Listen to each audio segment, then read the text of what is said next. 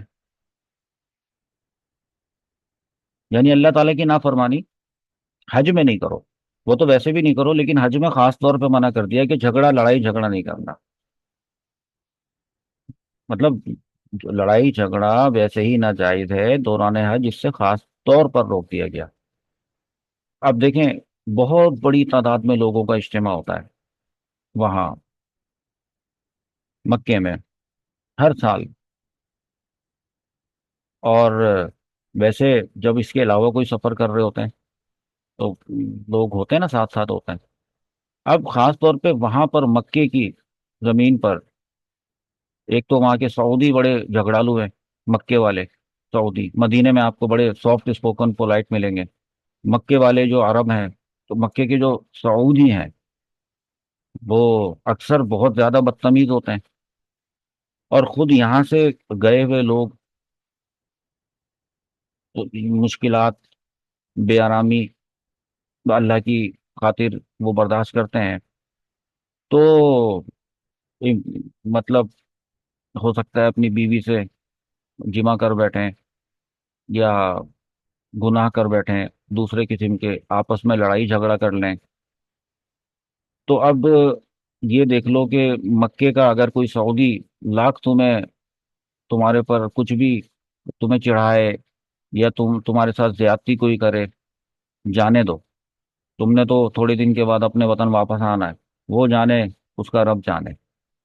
ہاں، ویسے بھی اس ایسی حالت میں لوگوں کے غصوں کے پارے بڑے جلدی چڑھ جانے کا امکان ہوتا ہے، بہت جلدی ہائپر ہو جاتے ہیں وہاں پہ، تو لہٰذا اس سے خاص طور پر روکا گیا تاکہ مناسک حج کی ادائیگی کے دوران امن رہے، سکون رہے۔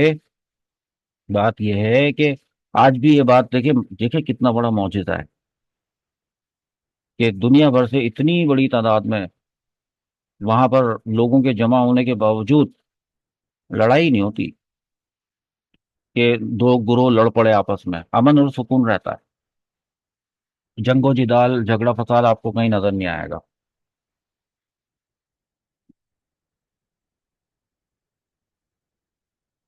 تو جو کچھ تم نیکی کرو گے اللہ تعالیٰ اس کو جانتا ہے۔ وَتَزَوَّدُوا فَإِنَّ خَيْرَ الزَّادِ التَّقْوَىٰ، اور حج پر جاتے وقت بھائی ضرورت کی ساری چیزیں ساتھ لے کے جاؤ۔ ہاں، یہ ایسا نہ ہو کہ وہاں جا کر ہاتھ پھیلانا پڑ جائے، دوائیاں وغیرہ، کھانے پینے کا انتظام تو خیر اب وہیں پہ ہی ہوتا ہے، اور موسم کے حساب سے کہ کپڑے وغیرہ، لیکن ساتھ ہی میں یہ فرمایا ہے کہ خیر زاد تقوا، زیادہ سفر جو ضرورت کی جو چیز ہوتی ہے سب سے زیادہ بہتر وہ ہوتی ہے تقوا۔ تقوا ضرور ساتھ لے کے جانا، اپنے ساتھ، اپنے ساتھ جتنی ضرورت کی چیزیں بے شک لے کے جاؤ، تقوا ضرور ساتھ لے کے جانا۔ واتقونی، اللہ رب العزت نے فرمایا ہے کہ مجھ سے ڈرو یا اولی الالباب، اے عقل والو، اے عقل والو، مجھ سے ڈرو، ڈرتے ہی رہو۔ پھر آگے، جیسے فرض کریں کہ کسی ملک سے، ہمارے ملک سے کوئی حج کے لیے جا رہا ہے، اور وہ اگر اپنے ساتھ کوئی ایسی چیز لے جاتا ہے جو سعودی پسند کرتے ہیں، مطلب بیچنے کے لیے لے جاتا ہے، کوئی ایسی اجناس ہوں، تو اس کو اگر وہ وہاں بیچے اور بیچ کر کچھ نفع حاصل کرے، تو بہرحال اس سے تقوی پہ کوئی فرق نہیں پڑے گا۔ لیسا علیکم جناح ان تبتغوا فضلا من ربکم، تم پر کوئی گناہ نہیں کہ تم اپنے رب کا فضل تلاش کرو۔ آگے ارشاد ہوا فیضا افدتم من عرفات، جب تم عرفات سے واپس لوٹو، ہے واپس جب تم لوٹ آؤ عرفات سے، فذکروا اللہ عند المشعر الحرام واذکروہ کما ہداکم وإن کنتم من قبلہ لمن الضالین، اس کے بارے میں بھی سن لیں۔ وقوف عرفات یہ حج کا سب سے بڑا رکن ہے، رکن اعظم، بلکہ حضور صلی اللہ علیہ وسلم نے تو یہ فرمایا کہ اصل حج تو بس یہی ہے، عرفہ، وقوف عرفہ، وہاں پر ٹھہرنا۔ تو اگر کسی سے حج کے باقی تمام مناسک رہ جائیں، ایسا ہوتا نہیں ہے، لیکن اگر بالفرض رہ جائیں اور اس کو صرف میدان عرفات میں یہ والا رکن مل جائے، وقوف عرفہ کا، قیام عرفہ میں اس کو شمولیت ہو جاتی ہے، تو اس کو حاجی کہا جائے گا، ہو گیا اس کا حج۔ رہی بات جو باقی مناسک رہ گئے تھے، تو ان کا تو وہ کفارہ ادا کر دے گا، کفارہ ادا کرنے سے اس کا کمپلیٹ حج مکمل ہو جائے گا، کیونکہ اس نے عرفہ میں قیام کیا۔ لیکن اگر کوئی شخص عرفات کے قیام میں ہی شریک نہ ہوا، پھر اس کا حج نہیں ہوا، باقی چاہے اس نے سارے کام کیے ہوں۔ دیکھیں میں آپ کو بتاتا ہوں، مختصر آپ کو بتاتا ہوں حج کا پورا سلسلہ، یہ سسٹم ذرا سمجھیں، ٹائم ٹیبل کہہ لیں اس کو آپ۔ دیکھیں 8 ذوالحجہ کو، 8 تاریخ کو ذوالحج کی، مکہ مکرمہ سے نکل کر رات وہ مینا میں گزارنی ہوتی ہے، ٹھیک ہے؟ اگلا دن وہ 9 ذی الحجہ کا ہوتا ہے، وہ یوم عرفہ کہلاتا ہے۔ تو اس دن صبح کو عرفات کے لیے قافلے چلتے ہیں، اور ان کی کوشش یہ ہوتی ہے کہ وہ دوپہر سے پہلے پہلے وہاں پہنچ جائے۔ وہاں پر ظہر کے وقت ظہر اور عصر دونوں نمازیں ملا کر پڑھی جاتی ہیں، یہ ذہن میں رکھیں۔ اچھا، دونوں نمازیں ظہر کی اور عصر کی ملا کر پڑھی، وہاں ٹھہرے، اس کے بعد سے غروب آفتاب تک یہ عرفات کا قیام ہے، جس میں کوئی نماز نہیں ہے۔ یہ پڑھ لی نا آپ نے، ظہر اور عصر، اب کوئی اس کے بعد نماز نہیں پڑھنی ہے، یعنی روایتی عبادتوں کے سب دروازے بند ہیں، اب تو بس صرف دعا ہے جو مانگنی ہے۔ تو اب اگر آپ کے اندر دعا کی ایک روح پیدا ہو چکی ہے، جو کہ ہو ہی چکی ہوتی ہے، آپ اپنے رب سے ہم کلام ہو سکتے ہیں، آپ اللہ رب العزت سے مناجات کر سکتے ہیں، مانگ سکتے ہیں، بس مانگتے رہیں، مانگتے رہیں، قیام عرفہ کے دوران کھڑے ہو کر مانگیں، تھک جائیں تو بیٹھ کر مانگیں، جس طرح سے بھی ہو اللہ تعالیٰ سے بس مانگیں۔ مانگنے میں کچھ کمی رہ جائے تو تلاوت کلام پاک کریں، لیکن نماز نہیں پڑھی جائے گی۔ یہ 9 ذی الحجہ کو وقوف عرفات کے بعد، مغرب کا جب نماز کا وقت ہو چکا ہو، اس کے بعد عرفات سے روانگی اسٹارٹ ہو جائے گی۔ لیکن وہاں مغرب کی نماز نہیں پڑھیں گے، ہاں مغرب کی وہاں نماز نہیں پڑھیں گے، وہ اجازت ہی نہیں ہے، بلکہ اب مزدلفہ میں جا کر مغرب کی نماز پڑھیں گے۔ کس طرح پڑھیں گے؟ وہاں جا کر مغرب اور عشاء دونوں کی نمازیں ایک ساتھ ملا کر پڑھیں گے، اور رات وہیں پھر کھلے آسمان تلے بسر کرنی ہوگی۔ یہ ہے مزدلفہ کا قیام ہے، اور پھر تفصیل سے انشاءاللہ حج کورس میں انشاءاللہ بیان کیا جائے گا۔ تو دعا کرو، وَاذْكُرُوهُ كَمَا هَدَاكُمْ، اللہ تعالیٰ نے جس طرح تمہیں ہدایت کی ہے، دی ہے، ہیں وَإِن كُنتُم مِّن قَبْلِهِ لَمِنَ الضَّالِّينَ، اللہ تعالیٰ تمہارے سارے جو تم نے بھٹکتے بھٹکتے گناہ کیے تھے، وہ سب اللہ تعالیٰ معاف فرما دے گا۔ ثُمَّ أَفِيضُوا مِنْ حَيْثُ أَفَاضَ النَّاسُ، پھر تم بھی وہیں سے پلٹو جہاں سے دوسرے لوگ پلٹتے ہیں۔ دیکھیں کیا بات ہو رہی ہے، بات یہ ہے کہ زمانے جاہلیت میں قریش، جاہلیت کے دور میں اسلام سے پہلے بھی حج ہوتا تھا نا، تو قریش مکہ وہ عرفات تک نہیں جاتے تھے۔ ابھی تو آپ کو پتہ چل گیا نا کہ اصل حج تو عرفات ہے، وہاں کا قیام۔ لیکن قریش مکہ کی عادت تھی، اور تو وہ یہ عادت یہ تھی کہ وہ عرفات تک نہیں جاتے تھے۔ ان کا کہنا تھا کہ اصل میں باقی ساری دنیا ایک ایک طرف ہے، اور ہماری ایک خاص حیثیت ہے۔ تو وہ کہتے تھے کہ بس ہم مینا ہی میں قیام کریں گے، مینا ہی میں مقیم رہیں گے، مینا میں ہی اسٹے کریں گے، اور دوسری دنیا کے دوسرے ممالک سے، شہروں سے آنے والے، وہ باہر سے آنے والے لوگ، وہ جائیں عرفات تک، ہیں وہاں سے طواف کے لیے واپس لوٹیں۔ یہ سارے مناسک وہ کہتے تھے، مشرک یہ قریش مکہ وہ کہتے تھے ہمارے لیے نہیں ہے۔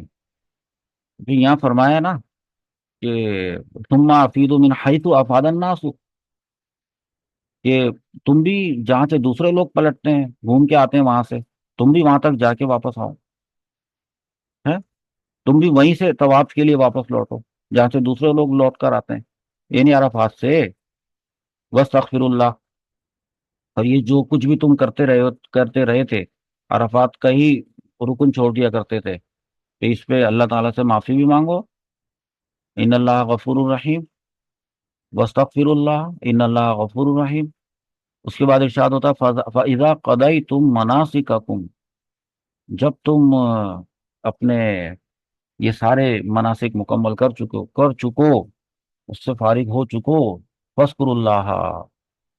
تو اللہ تعالیٰ کا ذکر ادا کرو. پتہ ہے کیسا ذکر ادا کرو؟